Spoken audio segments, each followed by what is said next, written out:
Welcome back, mathematicians, or at this point, should I be calling you algebrains because you're getting so good at algebra. See what I did there? Still working on it. All right, soon we are going to need to take this expression that's on the board, and we're going to need to be able to learn how to simplify it from this long expression down to this.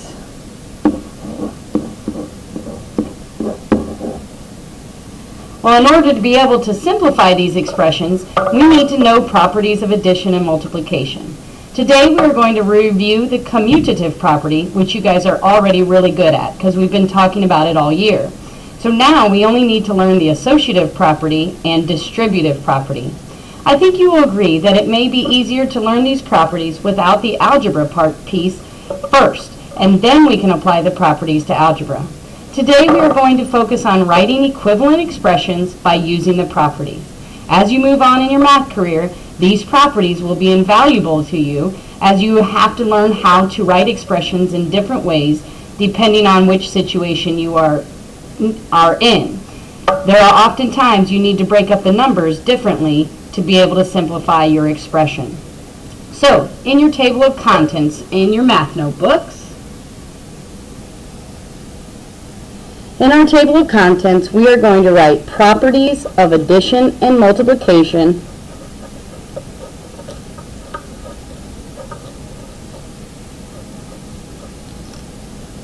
Remember, no more x's for multiplication, only dots or juxtaposition. And we're going to write commutative, associative, and distributive.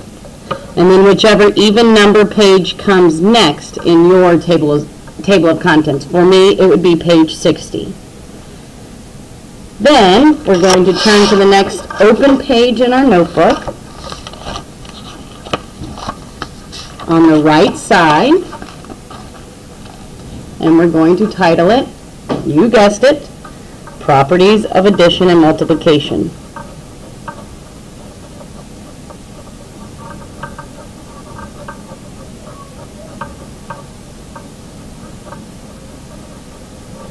And make sure you put your page number up there.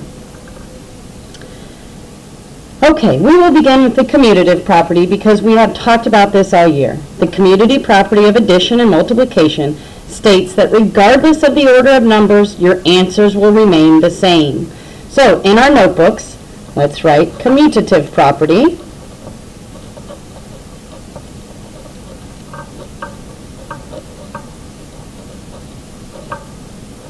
And its definition. Regardless of the, and we're going to emphasize order because that's the biggest part of this. How you can tell it apart from other properties is if the order of number changed, then it's the commutative property. So make sure that you bold that and capitalize it and make sure that that's the most important word in your sentence. So regardless of the order of numbers, when adding or multiplying, oops, no x's, just dots now, you will get the same answer. So let's write some examples here. If we have 5 plus 4, of course we all know that that equals 9. Well, if I apply the commutative property to this number sentence, it would be 4 plus 5, which would equal, yes, 9. Exactly.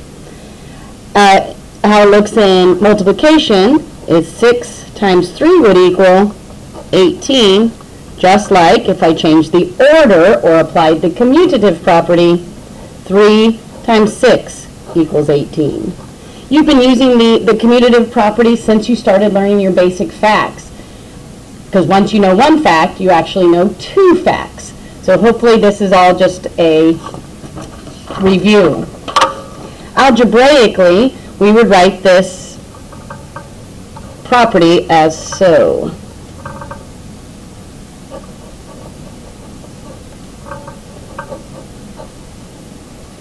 And we like to write it algebraically so that way you can apply it to any numbers that you want. So if you had a number A plus a number B, it would be equal to number B plus A.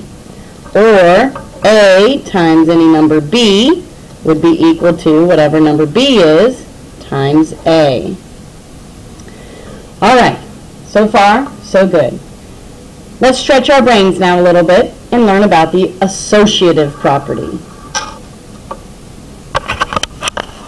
When you think of the word associative or associate, what do you think of it, applying it to the real world? Well, Mrs. Crone and Mrs. Neerman and Mrs. Graves are my associates.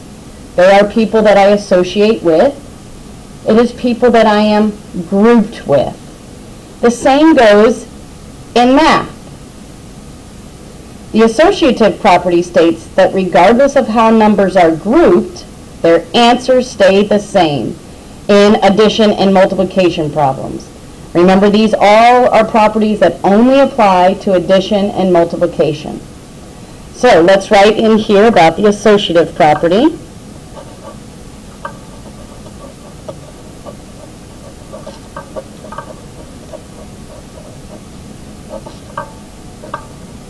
So this one is regardless, doesn't matter, of how numbers are grouped. And this is the most important word to remember with the associative property. So let's make sure that we capitalize it, bold it, underlined it.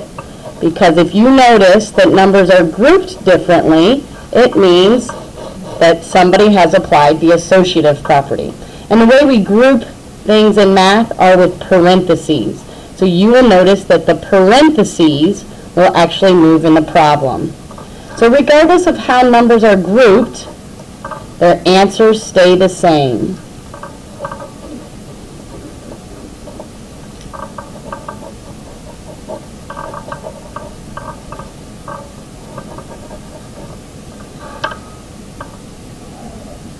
A little side note is the numbers must stay in the same order.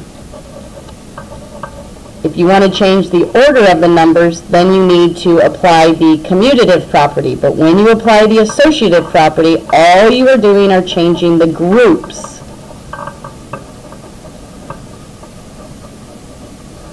So let me show you what that looks like. If we had 3 plus 6 plus 2, we could apply the order of operations. So we would do 8 first, plus 3, which would equal 11. Now, let's use the associative property and move these groups. So instead of having 6 and 2 grouped together, let's group together 3 and 6. So if we have 3 and 6, whoops, we're off the page. There we go. If we have 3 and 6 grouped together plus 2, again, we always have to apply the order of operations, so we would get 9 plus 2, but that would still equal 11. So we get the same answer even though our groups have changed. So we want to draw attention to the fact that it's these parentheses that moved.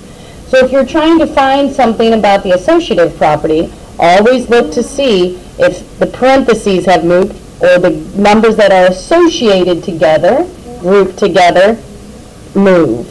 If they have, then you know they have applied the associative property.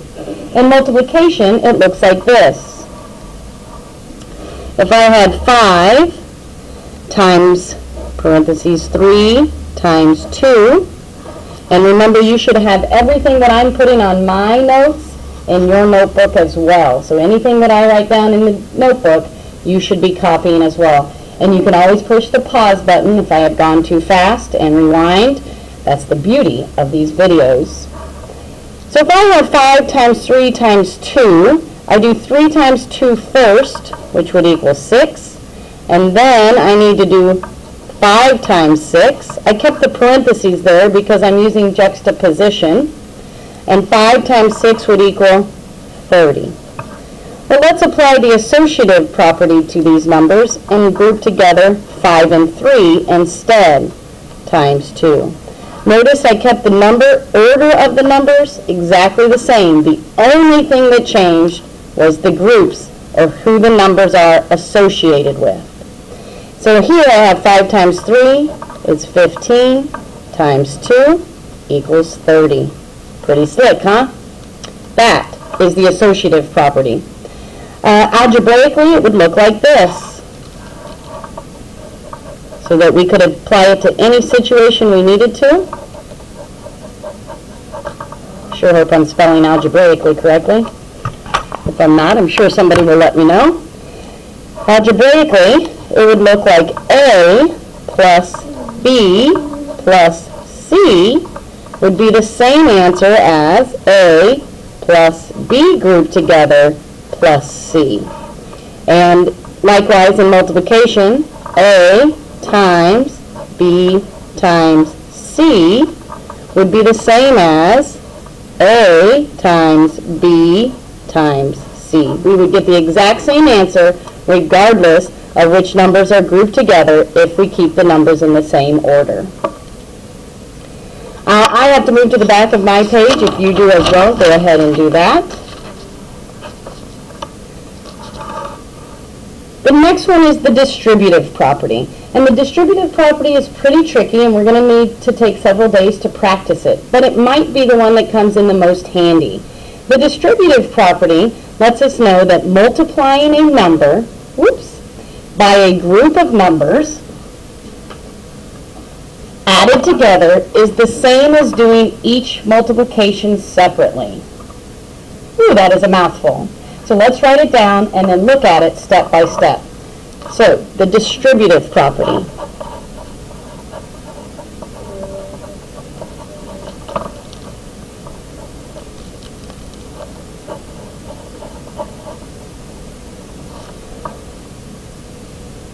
Multiplying a number by a group of numbers added together is the same as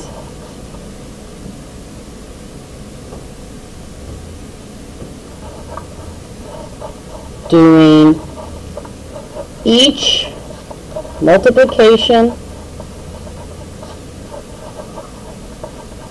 separately. Distributive property. So let's look at what this means.